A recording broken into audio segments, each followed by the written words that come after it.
Hi, everybody. My name is Danica Edwards. I am a poet, author, artist, linguist, and educator from Trinidad and Tobago in the Southern Caribbean. In this video and this week, throughout this week, I'm encouraging people to start early in terms of deciding what New Year's resolutions you'd like to aim for in 2024. Or if you're seeing this beyond 2024 at some point in the future, whatever year you're targeting, I would just encourage you start early. If you start like a month, 2 months, if you start a month or 2 months before the new year, before you bring in the new year, I think you'd be off to a really good, solid footing, right? You'd be off to a good start and you would be on good, solid footing. So one of the things I aimed to do this year was to focus on self-education, that among other things. And so this week I'm just focusing on the self-education aspect of my goals. I had other goals, but maybe I'll deal with those at a different point in time. So one of the things I did this year was to start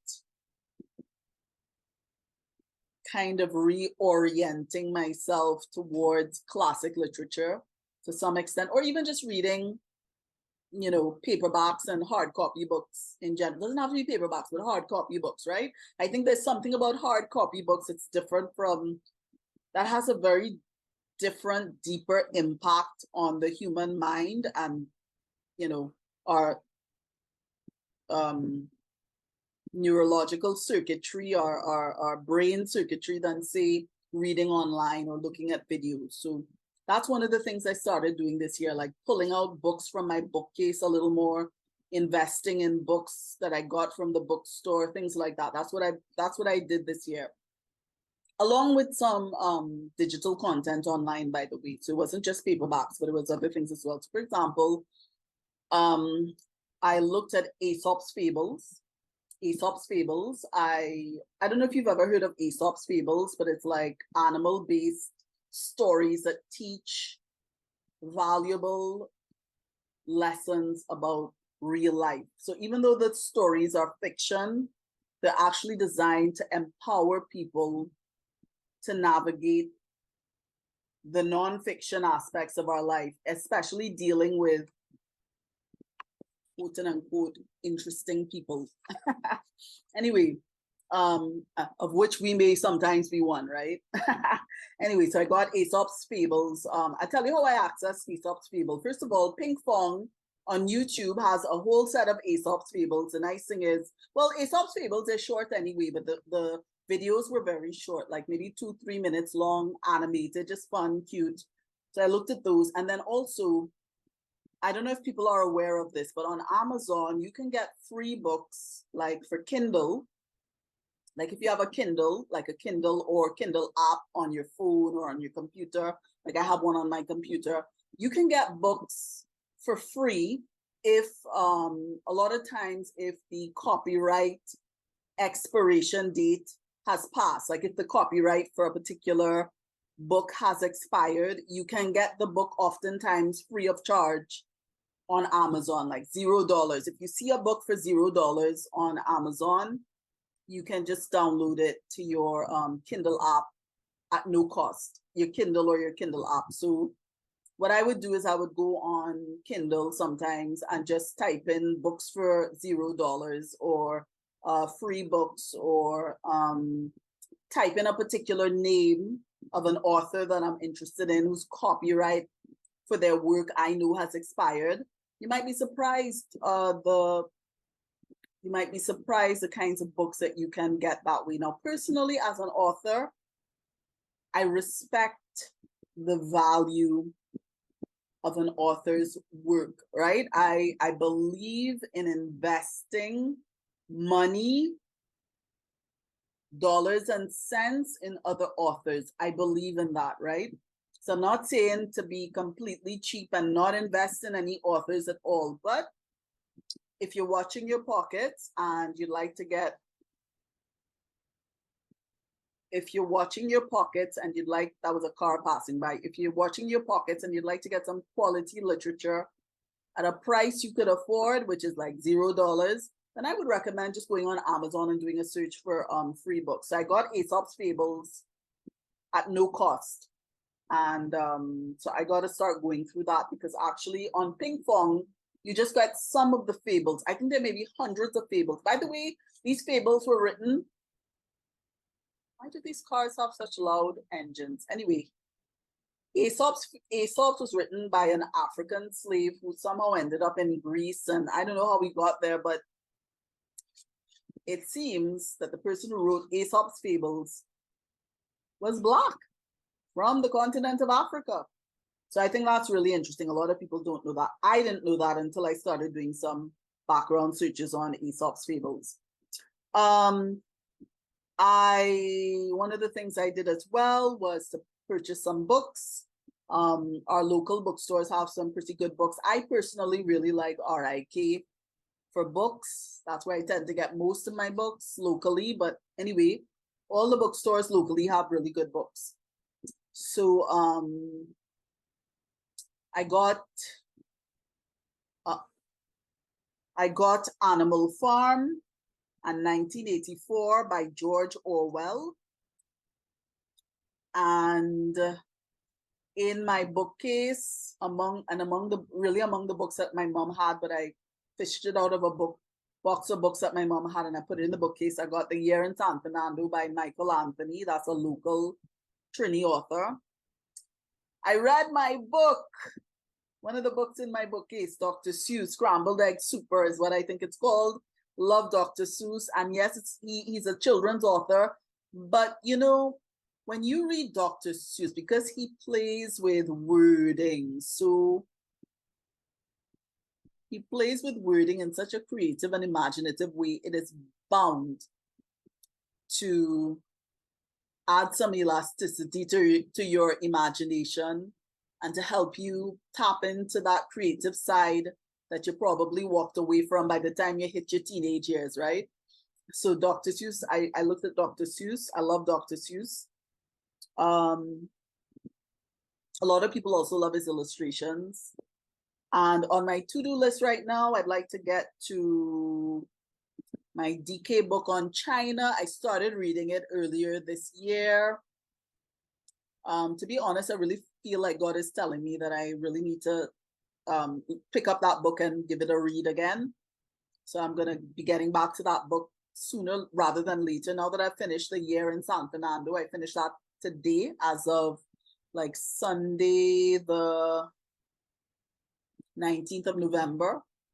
I finished The Year in San Fernando by Michael Anthony. And now I'm ready to focus on my China book by DK. It's a huge book. When I say huge, not in thickness, but in size, right? A very big book, beautiful illustrations. Really beautiful book. I would recommend that for anyone. DK book on China, and my Atlas of World History, where I learn about history from the very start of time, I think, or fairly close to the start, right down to modern times through atlases, right? All the stuff that I'm going to learn is written out on these atlases so you can see exactly where things are taking place. So you're not just learning in a vacuum, like where they say such and such a thing happened at such and such a time and such a place. You're getting the information, but you don't actually know exactly where that place is. So in this case, what I would be doing is learning history and geography at the same time. I love this book, one of my favorite history books, if not my absolute favorite history book. I got it at RIK. It is, of course, available also on Amazon. And finally, a book that I read almost every day of the week, or at least I'm trying to read it every day of the week, almost every day. I tend not to read it on a Saturday or Sunday, but like Monday to Friday. Yeah, first thing I do in the morning, read the Bible. Read, even if it's a small portion, even if it's a small section, I pick up my Bible and read it and ruminate as I'm reading. I talk to God while I'm reading it. You know, I ask questions. I say, hey, God, you know, why did they do that? I wonder, I think, you know, I read the Bible every morning. first thing, right? First thing, maybe after going outside and walking around a bit in the sunshine. That's what I would do. And finally, I'd like to suggest some books of mine that you might like to read, okay? So books that I would recommend that I think are classic quality. I know some people may take me to task for saying that my books are classic quality, but why would I not aim to write books that are classic quality if I have it well within me to write books that are classic quality? I don't apologize for saying that my books are classic quality. Many of them are.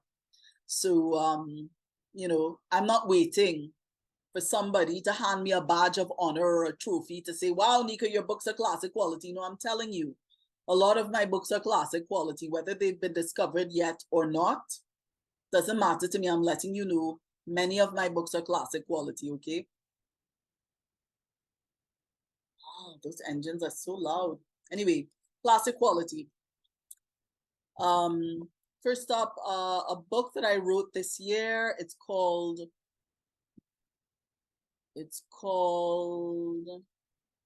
Sweetheart Stain Lolly Lesson. Sweetheart Stain Lolly Lesson.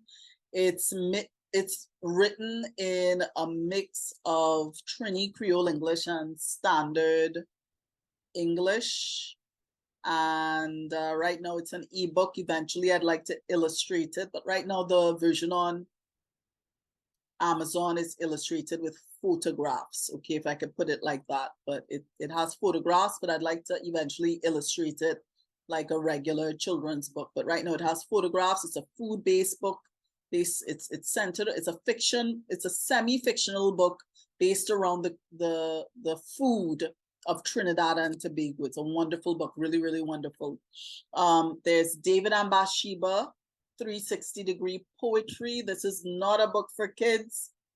It's a book that is adult rated. It's really for adults, I would say 18 years and over. It is written in a mix of Trini Creole English and Standard English. I definitely recommend this book for anybody who would like to explore the Word of God in a way that is not only entertaining, but also makes the Word of God accessible and kind of makes, you know, puts things in terms that we could relate to very easily. That's a poetry book, right? Island Poetry Trinbago, a watercolor collection, beautifully illustrated book with watercolor paintings and beautiful poetry, perfect for kids. Also has a glossary.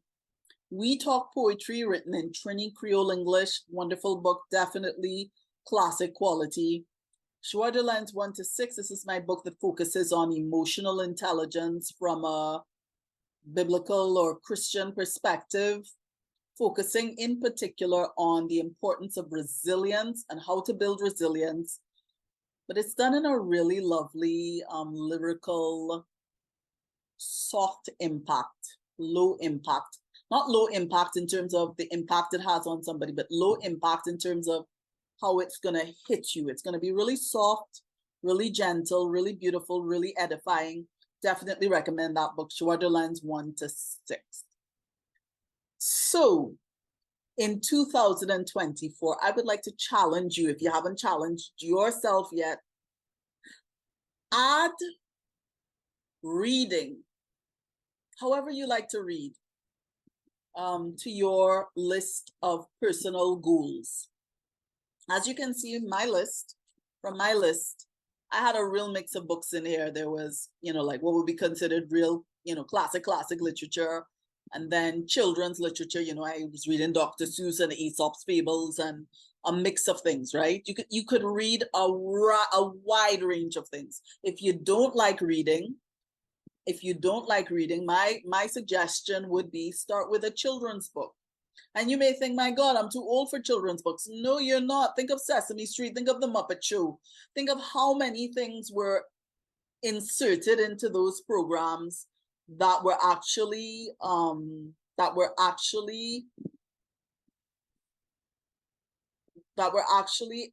aiming for adult sense of humor, like some things that a child would have caught on their level, but that an adult would have caught on a whole other level, right?